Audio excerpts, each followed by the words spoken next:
Good afternoon, good evening, wherever in the world you may be, and welcome to this open forum debate on the forthcoming immediate Beijing Winter Olympics and whether we should be supporting them.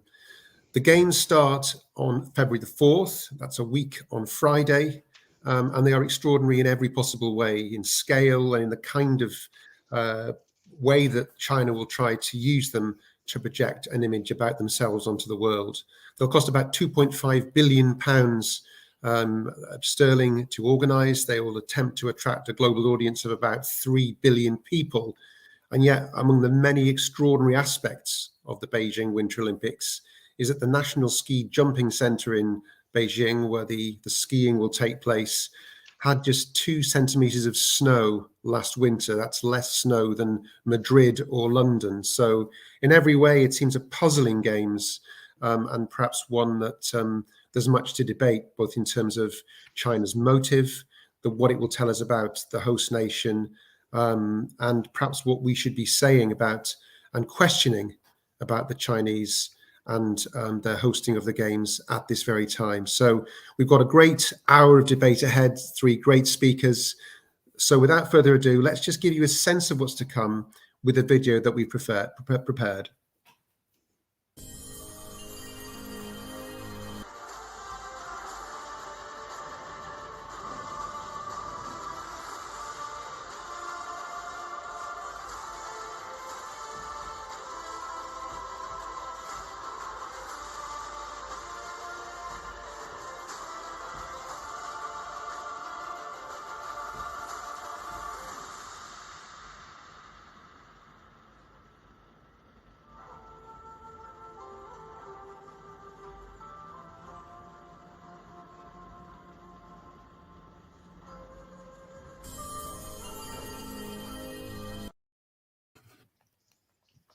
Well, I hope that gives you a bit of a sense of some of the issues here. We're looking about a diplomatic boycott. We're not talking about a sporting boycott. And I really hope that when you've heard the speakers and seen some of the media that they're going to present you with, that you'll feel that you want to be involved. We'll let you know how to engage with us and to interact. And the more questions and points and observations we can get from you, the better. So please do get involved and do call us out on questions that you think we've not covered or things that you want to answer. So let's start with our first speaker, if I could. John Jones, the Campaigns Policy and Research Manager of Free Tibet, who's very much at the heart of some of the issues that we're looking to engage with you on this afternoon. Perhaps over to you, John. Yeah, thanks, Ian. So as you say, Free Tibet has been working, with both of the other panelists, for example, as well as a global network of activists, experts, MPs, and of course Hong Kongers, Uyghurs and Tibetans, who have really seized this moment. They've identified the need for a boycott, for global action against these Winter Games. And they've worked tirelessly over the past year to make some of the boycotts that you noted in the introduction happen, including in the UK, where Tim and I were both pushing for this. We've also been preparing a report that highlights all of the various options open to governments, athletes, Olympic associations, sponsors, and even viewers about how they should react to these Winter Games, noting that there's no one-size-fits-all approach. The report's a bit interesting in that just as we were releasing it last December, countries did actually start announcing boycotts, so we had to redraft it. And then the UK announced a boycott, so we had to redraft it another time. But we don't take that in a bad way. We're thrilled because if someone had told us at the start of this year that the US, UK, Australia, New Zealand, Canada, much of Europe were boycotting these games, that athletes were calling them out, that journalists were reporting about these human rights problems under CCP rule, we would have been absolutely thrilled.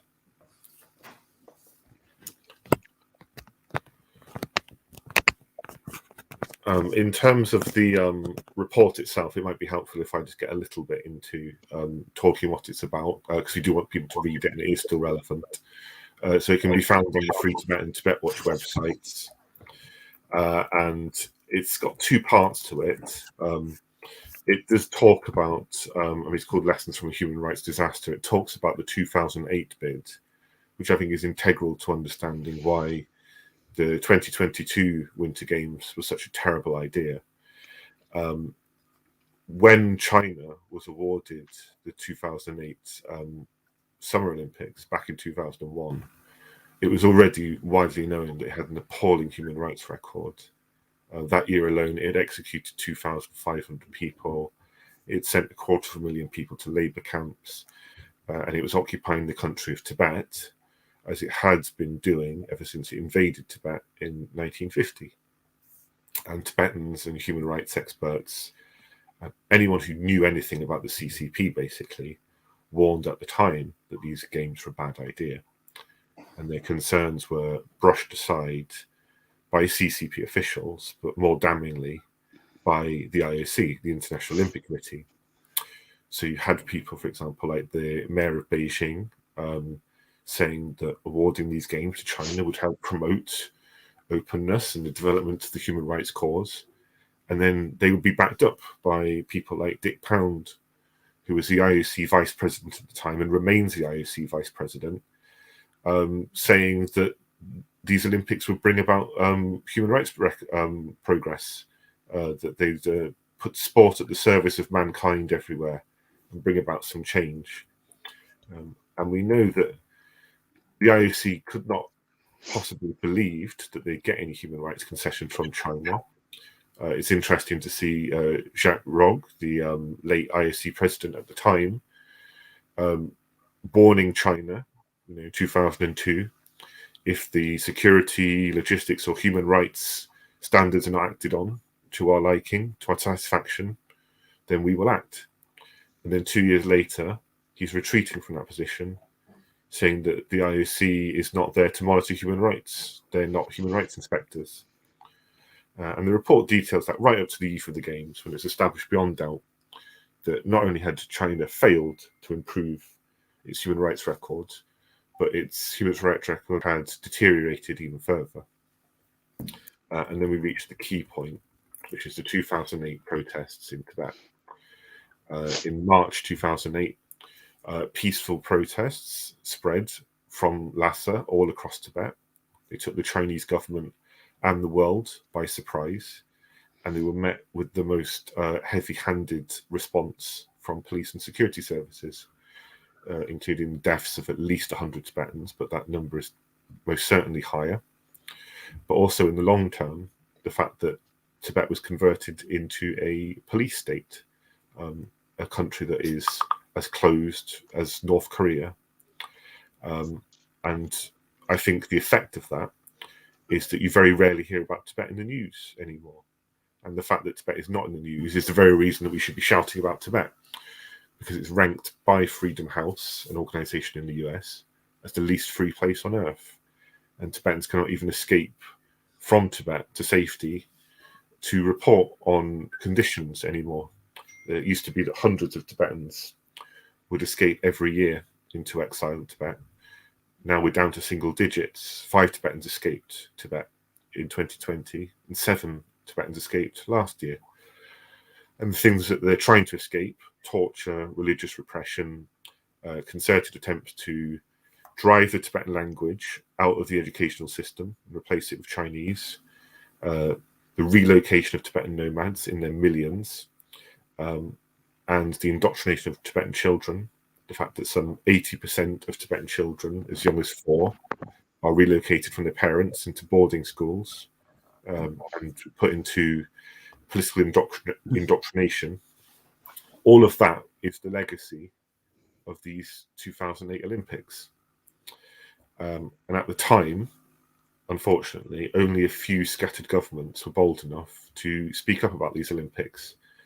Although hindsight is a wonderful thing, and in the 2008 presidential election, both Barack Obama and John McCain, the 2 presidential candidates, said that if they had been president, then they would have boycotted.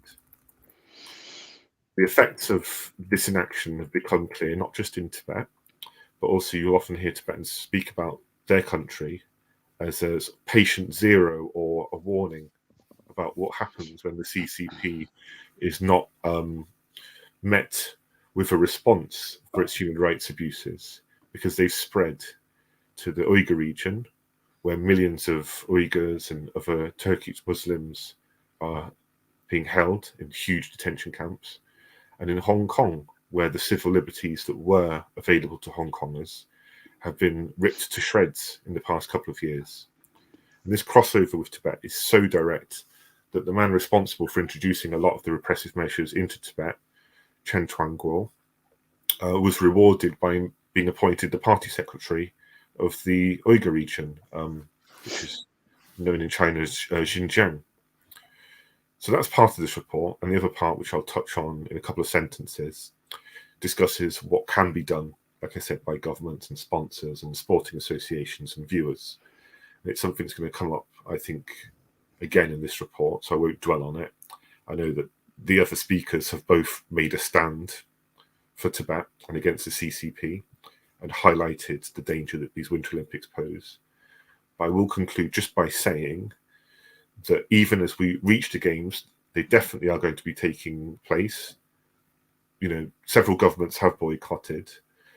If anyone is in any doubt that the action stops now, I would advise them this is not going to be the last time that the CCP tries to use a huge event with prestige, like the Winter Olympics, to carry out sports washing.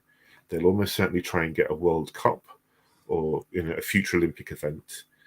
And we really need to highlight now that there has to be consequences for awarding these prestigious events to a regime that is being, almost certainly carrying out genocide, is carrying out mass torture.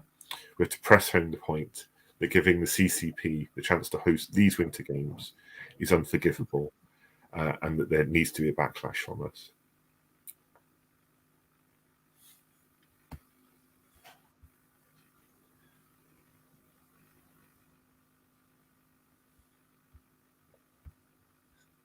Thanks, John. Thank you, John. The report sounds tough reading, but compelling reading. And thanks for sharing it. And as a journalist, I'll certainly be looking to get right into the detail of that and to write about it. And I mean, there's a real ring of familiarity about what you say about the IOC, the International Olympic Committee, brushing aside the concerns that were raised in 2001 when China won that bid. I wondered if there'd been any willingness on their part to meet you when you raised those concerns. Sure. I know that some of the other groups in the coalition did manage to secure meetings with senior IOC officials over a year ago. And I think that's when we realized what we were up against, that we do have to call for things like boycotts, and we do have to call for tough action against the IOC, because the IOC clearly does not care. There were Uyghurs and Tibetans who contacted the IOC. They're well aware of the abuses that are taking place, and they decide to press on regardless. And I do think it's notable that those quotes I gave in the run-up to the 2008 Summer Olympics, you heard much less of that this time around. This time there's absolutely no pretense that this will lead to any kind of human rights reform in China. That ship has sailed. Okay. This is basically a reward for the policies that the CCP has been carrying out in the years since 2008. Okay, I mean, depressing to hear, and I just hope that maybe it's something we could come back to as part of this discussion. But I just hope that when the actual event starts, that there will be athletes who will actually not allow this to pass without comment, and that they will use the platform that they have to speak out, because I think that's one of the there's sort of some of the few individuals who do actually have some traction and some power in all of this. But perhaps that's something that we could actually come back to. So thanks, John. That was a really compelling sort of introduction and way to start this forum debate. Okay, so now another speaker, our next speaker, I'm delighted to say that we have Chemi Lamo, who's a Tibetan Canadian activist who's worked with John in the past and has been very much a powerful voice on this same topic. And Chemi, over to you. I'm looking forward to, I think we're all looking forward to hearing what you have to say about this. Thanks, Ian. Tishle, everyone. I'm here because of my community, and hence I want to pay my respects to the elders of our past and present, and to any who's watching or will be watching. I'm joining in from the traditional territory of the Anishinaabe, the Wendat, the Haudenosaunee, the Mississaugas of the Credit, Toronto, also known as Toronto, Canada. So, for days leading up to the Olympic torch ceremony, there were many thoughts that were racing my head, and among them was one specific video that has played in my head so many times. And I want to play it for you. Before that, I just want to say content warning, shootings. Gaurav, if you could play that video. They're shooting them like dogs. Yeah.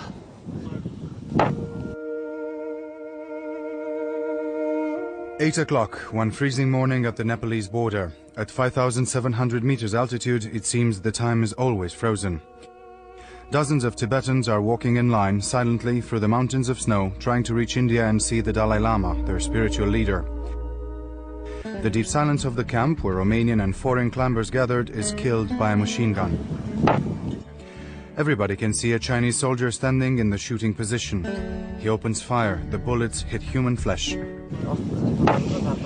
Tibetans fall to the ground. One of them seems to escape the bullets but is hit by a second round. Thank you. This is a footage from 2006. Tibetans are not able to leave Tibet, and for Tibetans in exile like me, can't enter Tibet, nor have contact with our extended family members inside of Tibet. After our protests on October 18th, Jason, Fern, and I were set free after spending 3 days in jail. But for people like Gosharab Gyatola, he's serving a 10-year sentence for peacefully expressing his views. Thamo, for sending money to India that costed her life. Yishi Chudun, a retired medical doctor and a mother, is still detained since the 2008 uprising.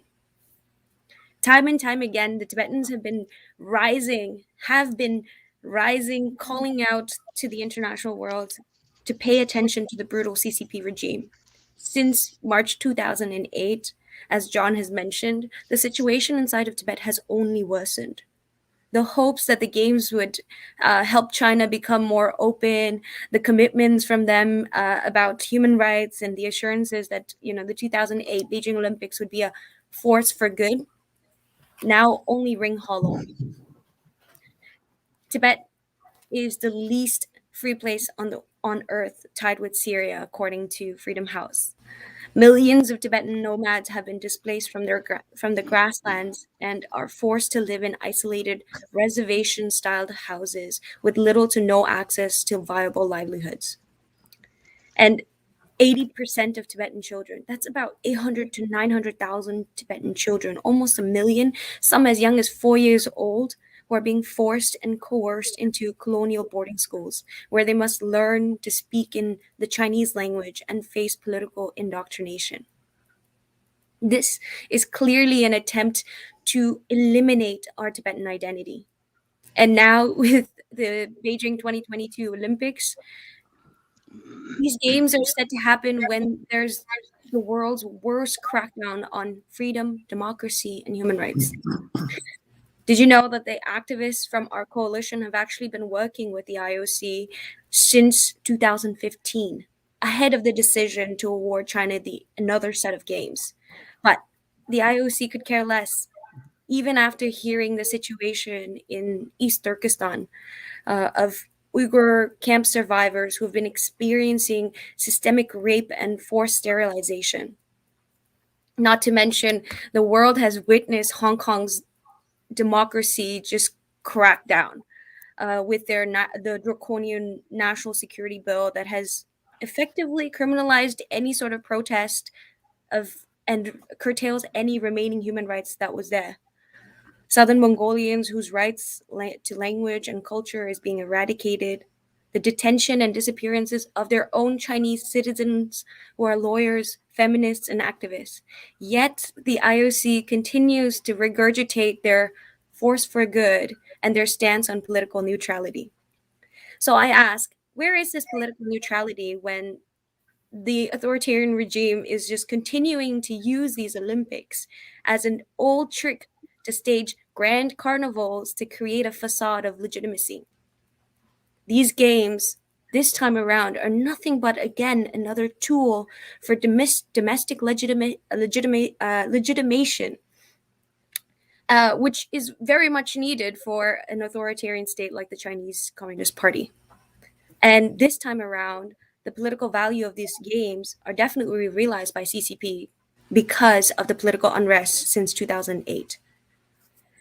So, along with all this, we believe that underneath these benefits, there's still an opportunity, because all of this international glory creates a period of vulnerability for an authoritarian regime like CCP. It's an opportunity for the world to send a strong message about our values. Beijing, whose interests are very much intertwined with the West, boycotting the Olympics is key. The diplomatic boycotts are great. However, we must go further than that. It's just a good start, I would say. China still pretends to be unbothered, but definitely is concerned, and hence why we need broadcasters like the BBC, NBC, CBC, sports presenters, athletes, advertisers, sponsors like Coke, Airbnb, Omega to wake up and be on the right side of the history. And to everyone watching us today, I want to encourage you to join us on our I Will Not Watch campaign. Find out more on nobeijing2022.org. And before I leave, I want to say that on the day of our protests, we held a No Genocide Games banner, and I asked a single question that the world heard. How can Beijing be allowed to host the games given that they're committing a genocide against the Uyghurs? We're less than 11 days of the games, and we've seen their threats of silencing our athletes. We've seen the mass imprisonment, the surveillance, the torture, children forcibly being separated from their parents, sexual abuse, systemic rape, LGBTQ plus repression, enforced disappearances, patriotic re-education, fake democracy. All of these horrific realities that our people suffer on a daily basis from the Chinese government. So I ask, does this align with the Olympic morals? And if we don't speak now, and if genocide isn't our red line, then what is? Thank you, Ian. Back to you. Thanks, Chemi. Thank you so much. It was a heartfelt and a really vivid, convicting sense of why we need to think about these issues and speak on some of these issues. I mean, do you have any hope that out there in the reality of competition in Beijing that someone might, raise that flag saying no genocide games, or at least no genocide, or I think we're in a world now, aren't we? With we've probably moved on a little bit from the summer Beijing Olympics, where a gesture can actually have an awful lot more impact and have such power across different social media. Any hope that something might happen, that someone might speak? For sure. We do have hope. And also, we've been doing outreach to the athletes, encouraging them not to participate. But if they do, to educate themselves about what Uyghurs, Hong Kongers, Tibetans are going through, not just inside in those regions, but also in exile, the suffering that we face. However, we also want to emphasize that the security and the safety of our athletes and anyone that will be in that area, because we know the true colors of the CCP. And yes, we do have hope. We're optimistic. However, after the Olympics, the genocide, the erasure, the attempt to eliminate our Tibetan identity will continue. And so, I would implore anyone watching to think about the real issue at hand, which is the human rights violation. So Olympics, yes, is an opportunity, but then also about what's next. Yeah, sure. I mean, I remember covering the Russia World Cup in 2018, and there was the whole mood in Russia at that time seemed to change during the tournament. There seemed to be an awful lot more liberty. People were allowed to sort of mix more. The police were less heavy-handed, but then obviously we've seen what's happened in Russia in the last couple of years, and really as soon as the tournament ended, it was back to square one. And I think, John also touched on this idea that, there are great promises and then nothing actually happens. But it's difficult perhaps for you to say, Chemi, or anyone else in this group. But I mean, I'm just imagining if there were a British athlete or an American athlete who might feel minded to speak. I mean, I'm sort of thinking that wouldn't really bring them personal risk, perhaps. I mean, obviously it would be difficult for somebody, of a nationality close to China, but is it possible to tell really whether that would be possible to speak out whilst the games are going on? Well, of course, it is definitely possible. However, just 5 days ago, we've heard in the news, right, that China has already been warning all of our athletes for speaking out against China at the Winter Olympics. And they have this specific language about Olympic morals and, again, force for good, these message points that they use, propaganda tools, basically. However, we definitely do think there are ways to stand up. So there are some other organizations, not-for-profit groups that have been encouraging gestures or symbols, talking about possibly like a moon to represent, what's happening in East Turkestan, showing signs of solidarity. And it's definitely possible. However, on our end, as a Canadian, I've heard in the news that, Canadian athletes are being encouraged to take burner phones. And it just same in the UK. Same in the UK, yeah. It baffles my mind that we have people in the free country entering China to take part in these international Olympic prestigious games, but would have to take burner phones. So where is that correlation, and how is the world not livid about this? Sure. Brilliant. Thank you. I mean, personally, and for all the viewers, again, a really great insight into things that we don't know. Many people don't know. So thank you. I'm delighted to introduce Tim Lowton to this conversation, another major player in the public discussion and the attempts to bring some of this stuff out into the light. Tim is Conservative MP for East Worthing and Shoreham. Tim, delighted to have you here, and over to you.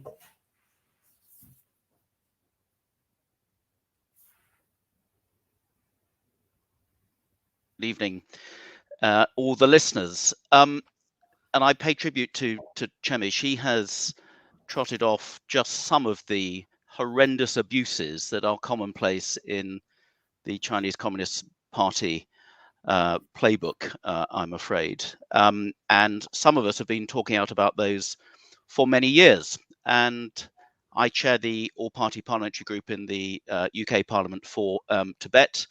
And over many years, we've been rather lone voices in trying to throw a spotlight on the human rights abuses been going on in Tibet since 1959. Over 1 million Tibetans lost their lives at the hands of the Chinese regime. The suppression, as Chemi have said, of the language, of the culture, of the religions, the restrictions on travel, the torture, the incarcerations, the Sinization program of the Chinese Communist Party on Tibet, and the minoritization of Tibetans as they flooded the region with Han Chinese. And not just within Tibet itself, it's the harassment and intimidation of the Tibetan diaspora around the world as well, which is particularly alarming.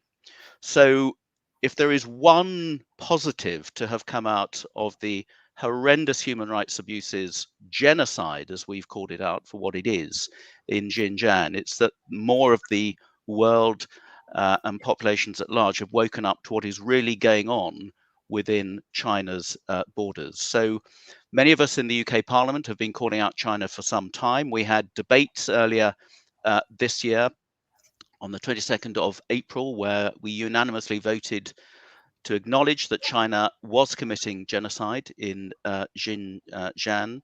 We had a debate in July, which I led, which unanimously agreed, the UK Parliament and the House of Commons, to call for a diplomatic boycott of the Genocide Olympics, as it's now become known. And I'm glad that eventually the UK government did agree to that. And so we do formally have a diplomatic boycott along with a number of other countries, which is good.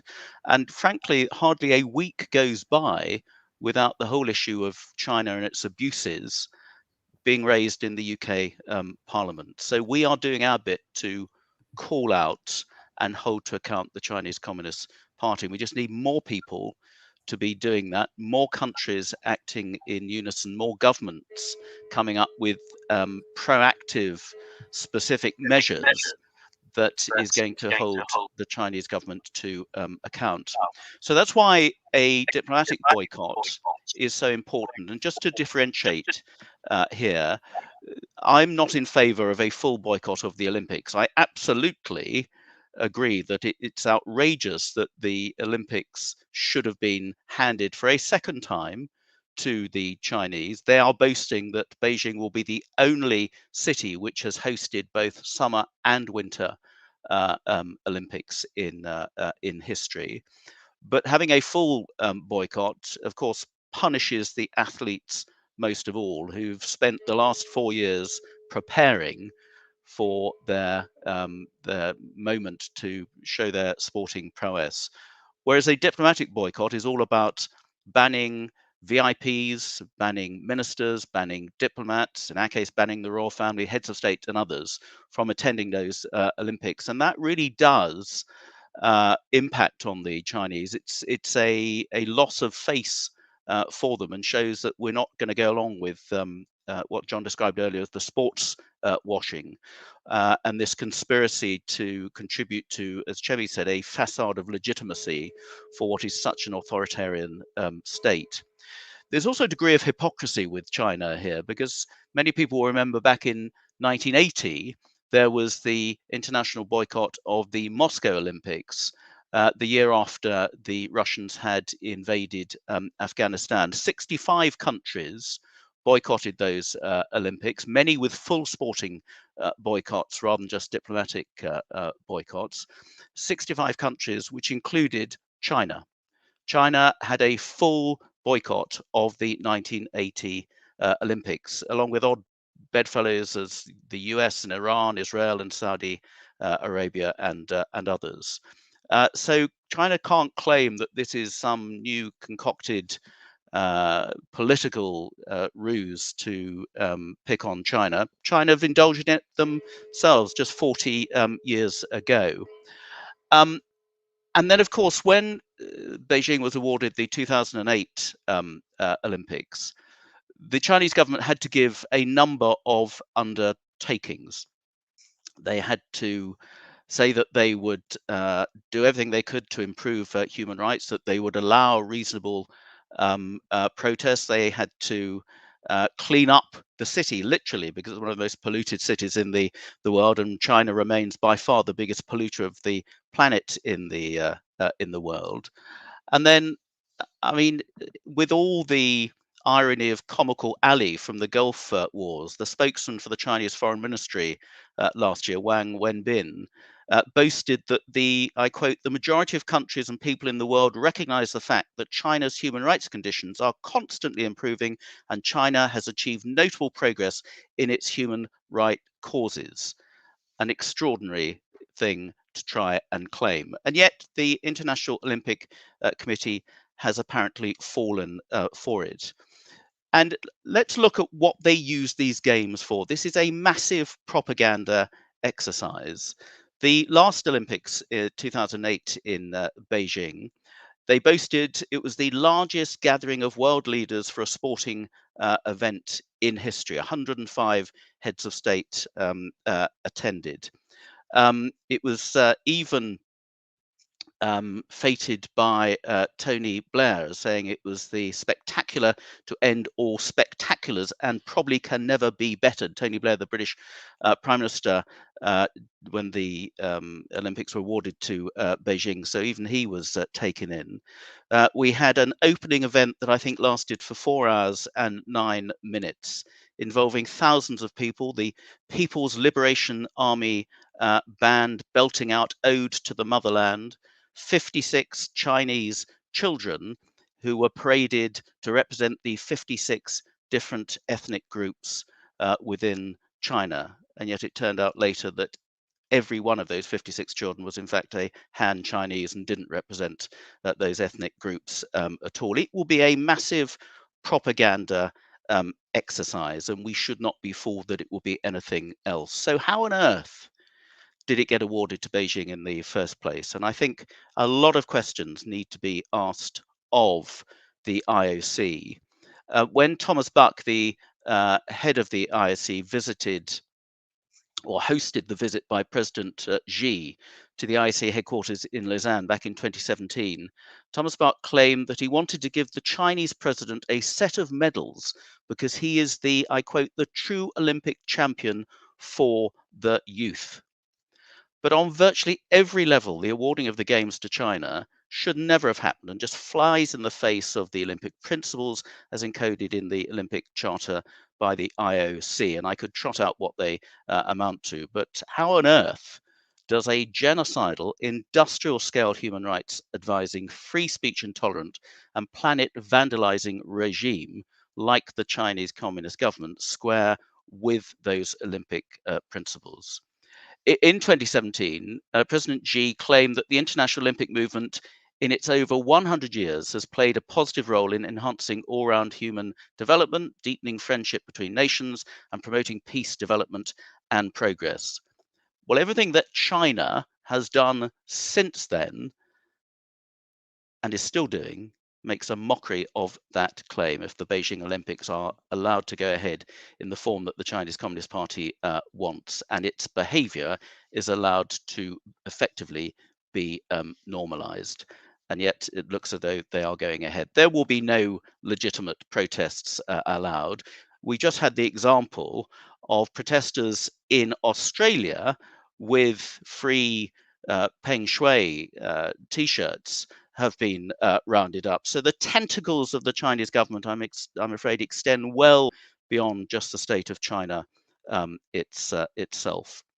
So it's really important that everybody takes a stand. It's been really significant, and as John said, it was much better than perhaps been expected that so many major nations have spoken up to have a diplomatic boycott of the Games, that they will not be going along with this charade. As one congressman in the States, Tim Malinowski, who's on the House Foreign Affairs Committee, said, the International Olympic Committee should not be validating the Chinese government's international standing, whilst that government is committing genocide and crimes against humanity. This coordinated effort by legislators in multiple democratic countries sends a message that the IOC cannot ignore. If it can discuss postponing the Tokyo Games over public health concerns, as was a possibility last year, it can certainly move the China Games over the mass incarceration of millions in concentration camps. Well, the IOC has ignored that advice, but we must make every opportunity during the couple of weeks of the Games next month to flag up those human rights abuses that China continues to be guilty of.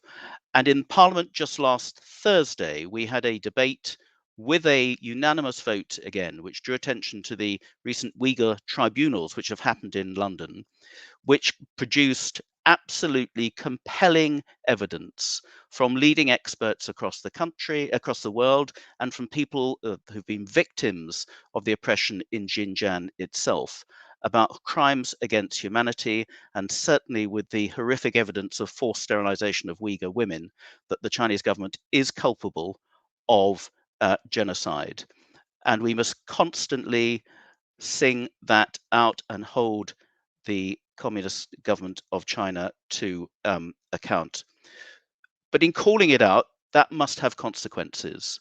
So we need to have more restrictions on businesses that are trading in Xinjiang, who may be importing goods that are produced by Uyghur slave labor. We need to be sanctioning more people, not least Zheng Zhou, who is extraordinary. We haven't sanctioned him yet, who was the architect of genocide in Tibet and then in Xinjiang as well. We must be using the Magnitsky regulations to clamp down on these regimes as well, because I'm afraid the tentacles of the Chinese Communist Party are all over the world. We're calling for an audit in the UK of China's influence in our boardrooms, in our university campuses, in our schools, in our businesses, in our local authorities, in our infrastructure projects. And I call on all other Western democracies to be doing the same. So we must use this opportunity of the Games to give the true narrative of what is going on within China's boundaries. Because as Chemi said at the end, I'm afraid once the banners have been taken down, the flame has been extinguished, the athletes have gone home, normal service will be resumed within China, and we must never forget that, and we all have a duty to continue calling that out and to press our governments for taking concrete action that lets the Chinese government know we will not tolerate that sort of behavior in our world. Thank you, Ian.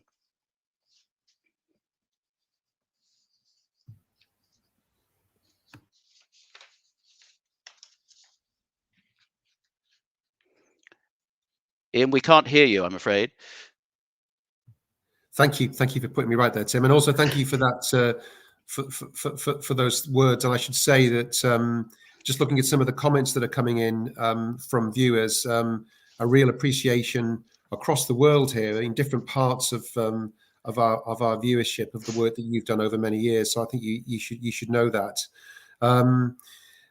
Now, I mean, some of the comments that have come out from people who you and I and many people are aware of have been surprising. I mean, Sebastian Coe, for example, Lord Coe, former Conservative MP, who was really very critical of the idea of even a diplomatic boycott and certainly a full boycott, saying that it would be historically illiterate and intellectually dishonest. And the actual fact that the Games are going ahead in China serves the purpose of flicking the dial and actually making the world aware of some of these issues in a different way.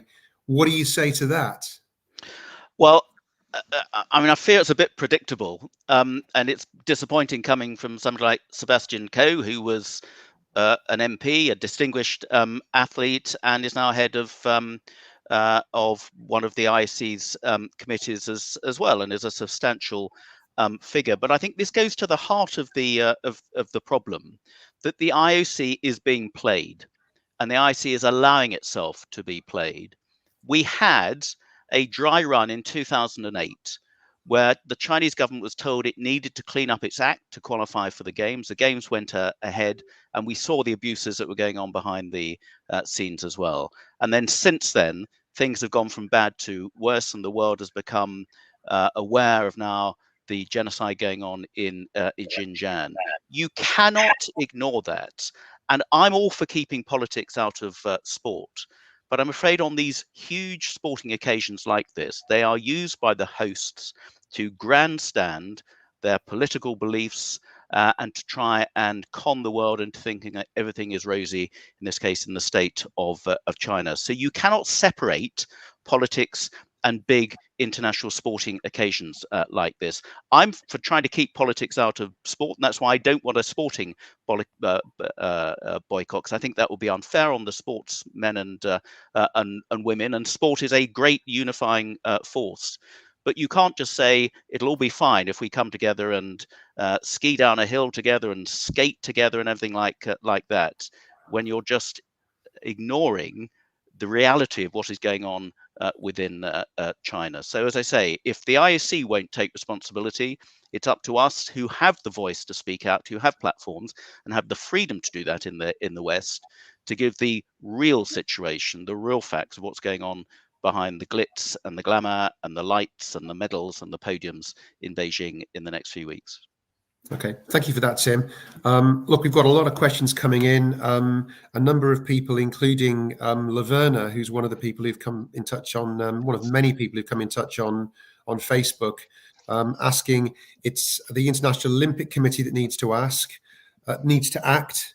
And I know, how can they be forced? What efforts have gone in that direction? And I mean, I could just say at the outset that as a journalist who frequently comes up, or occasionally comes up, against people like Dick Pound and Thomas Bach, you ask the questions and you just get the same kind of non-answer back. But let me ask anyone in the panel who wants, what to pick up on Laverna's question, what can we do about the IOC?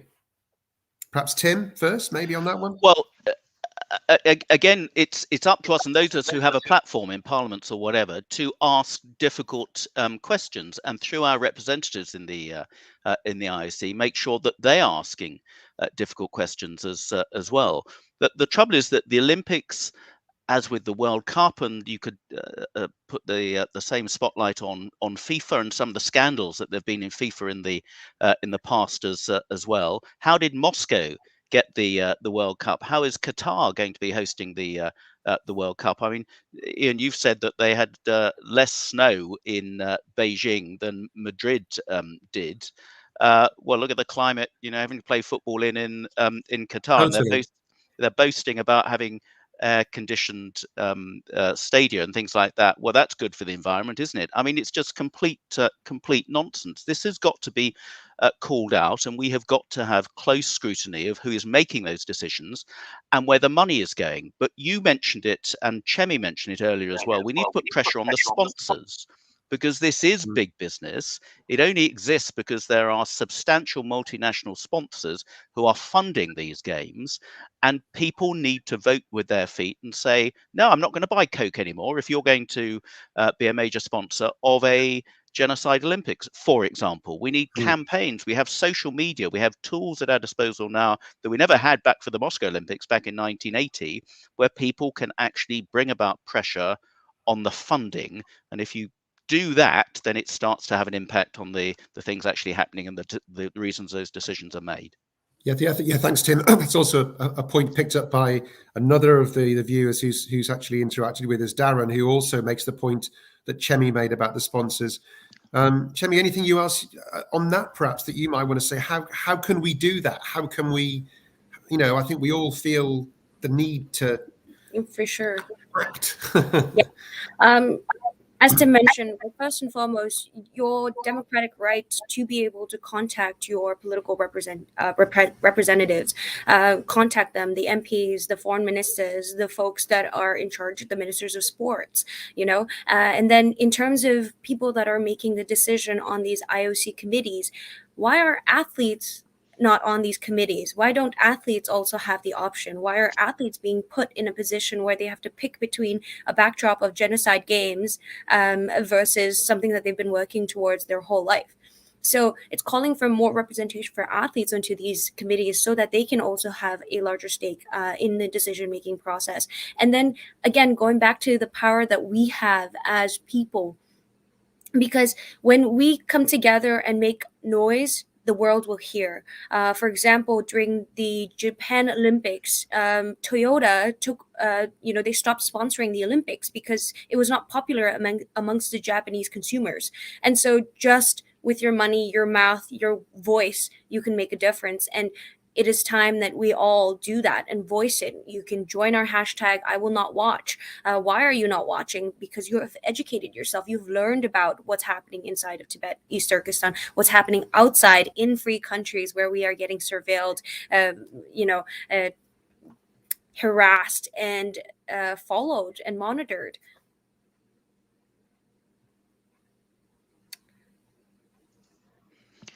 Ian, you're on mute again. Oh, sorry. You're good now. Nope. Let's see. Mute again. Thank you.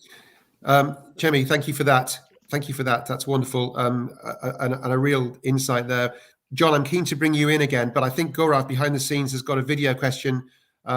Let's perhaps hear that. And then, John, I'd like to get you back in on this debate.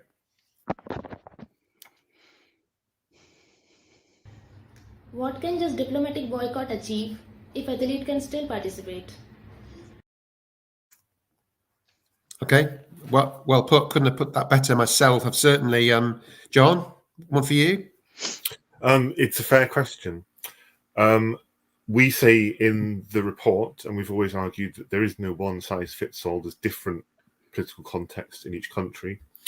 Very much guided by Tibetans and Uyghurs, we have been supporting a sporting boycott.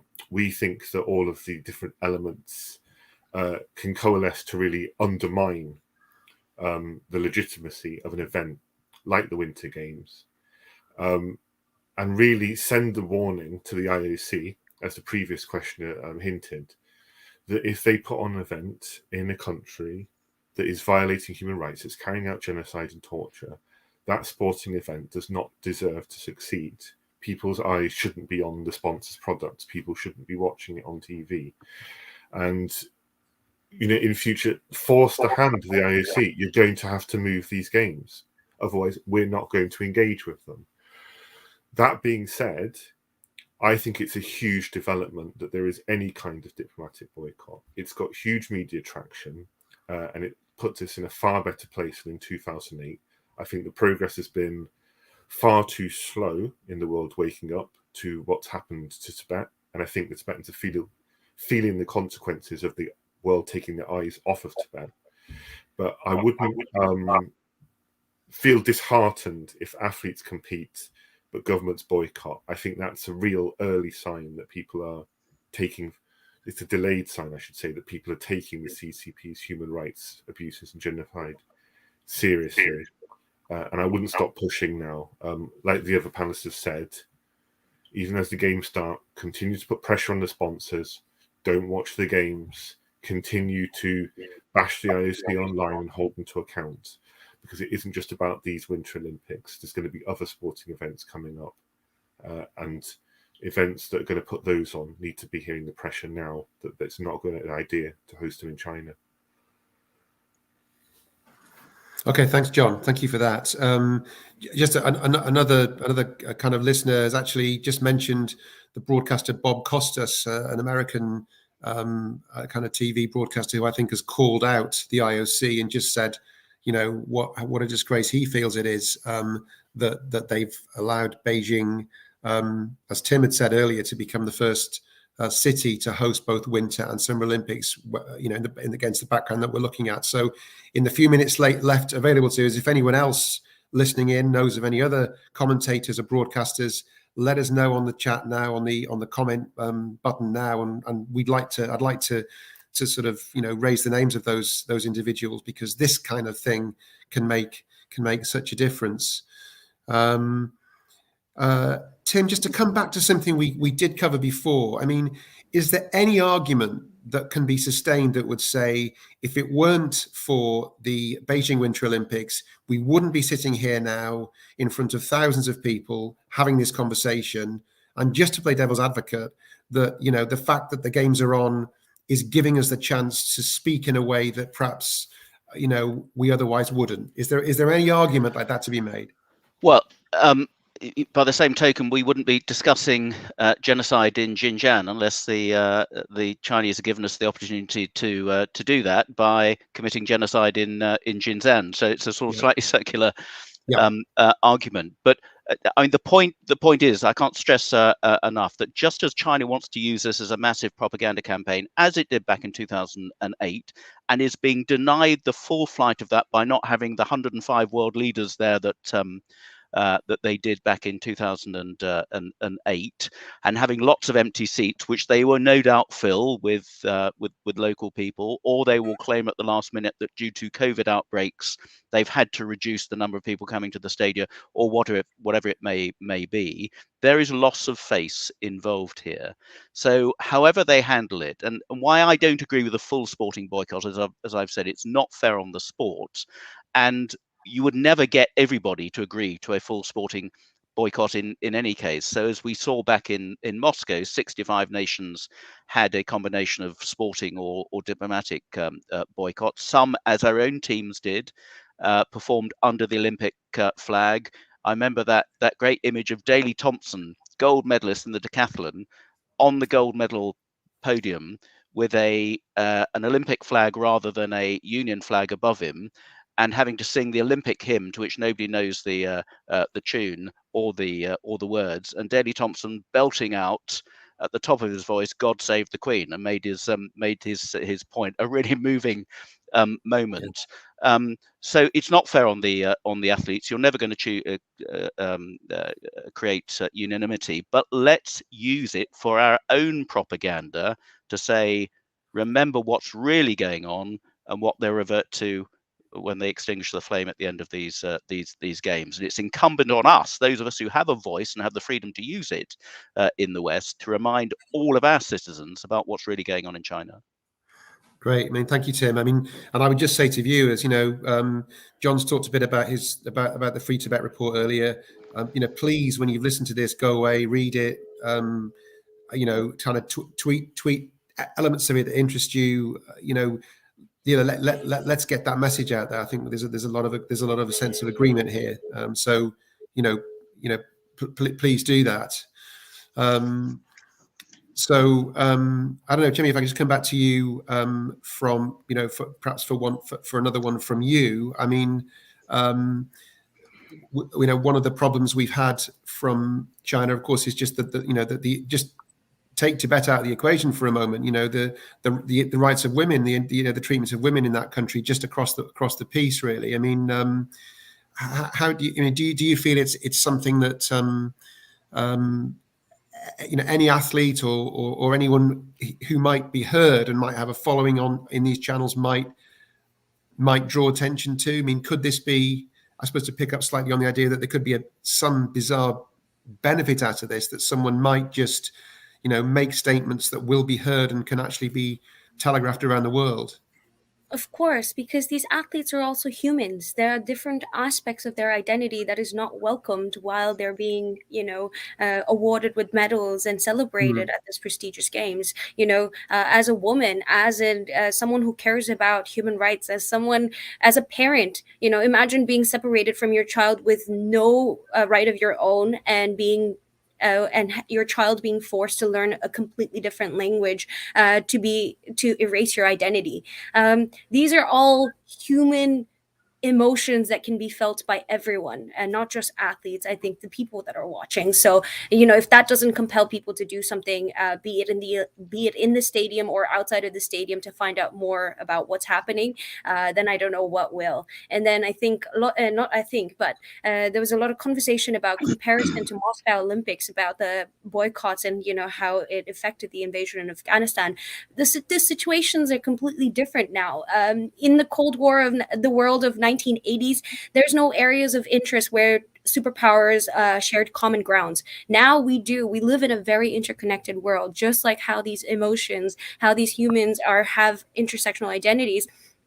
Similarly, the world powers right now are dependent on each other, especially Beijing. Beijing is currently dependent on the West. And so diplomatically boycotting definitely works, and I would encourage it to go even further, talking about all of the broadcasters, all of the people watching today, and learning more about what we can do. Okay, thank you. Brilliant. Again, thank you for that insight. Let's just hope there are more broadcasters who can come through, because I mean, difficult for them, I suppose, as well, in the sense that they're probably being their corporations, their companies are paying money to send them out to cover it. I mean, here in the UK, the BBC is under some terrible, scandalous abuse from government at the moment. A very, very difficult time for it to actually start making bold statements. But let's just hope that some of the broadcasters can actually come out and say something in situ. I mean, Luna from Cardiff asks, have there been any efforts to lobby sponsors or athletes? I mean, I don't know, John, is that something that you might have been aware of, or either whether they have or haven't? Yes, no, there's been tons of work going on across the movement. Groups, Tibetan groups, Uyghurs have been reaching out to athletes, for example, not necessarily directly connected to the Winter Games either, but just any kind of athletes. And you're seeing people like Ines Kantar Freedom in the US who's made some incredibly powerful statements in support of Hong Kongers, Tibetans and Uyghurs, as well as on other topics. And I think it's a case of, if one athlete can stick their neck out, others are likely to follow. So I think this is an initiative with some momentum behind it. We have been sending information resources to some of the athletes going to Beijing, advising them of how they can be secure, but also how they could learn more about Tibet when they're back and they're in a safe place where they can speak freely, which they don't have the luxury of in Beijing. And in terms of the sponsors, yes, even I think it was last week in front of the Allianz headquarters, Allianz is one of the key sponsors, there was a fantastic protest by a couple of Tibetans. They've also targeted Airbnb, Snickers, many of the sponsors. And again, it's an ongoing effort. It's something you can support throughout the Winter Games. These are targets that are not going to go away after these Winter Games. They're going to sponsor other events, and they need to be hearing from us very vocally. Okay, thank you, John. Chemi, on that point about direct work with athletes. Lots of us actually have been reaching out to athletes. So I've personally DM'd a lot of athletes, and we actually put out a campaign called Athletes Wanted with an Uyghur, a Hong Konger activist. All three of us released a video on Twitter.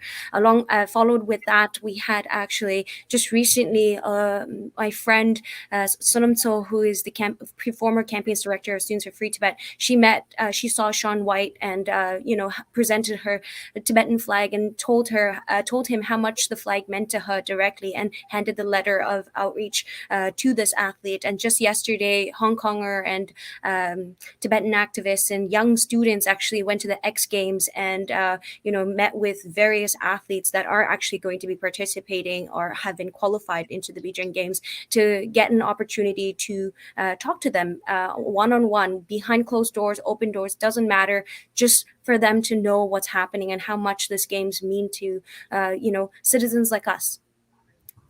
Okay, well, fantastic. Thank you, Chemi. Thank you, John. Tim, also great insight from everybody, and I do hope the viewers have found that it's helped to create a real sense of what the issues are here and to feel engaged in the topic. And as I said, please read the work that Free Tibet have done. Please read more on this. Please follow the stuff that Tim has done and talked about and in Parliament, and Chemi also, and keep in touch with us on Twitter and Facebook and all the usual channels. But I suppose all it remains for me to do now is to thank John Jones, Tim Lowton, Chemi Lamo for your contributions to this great debate, and we all look forward to hearing you and seeing you on the Open Forum next time. Thanks very much.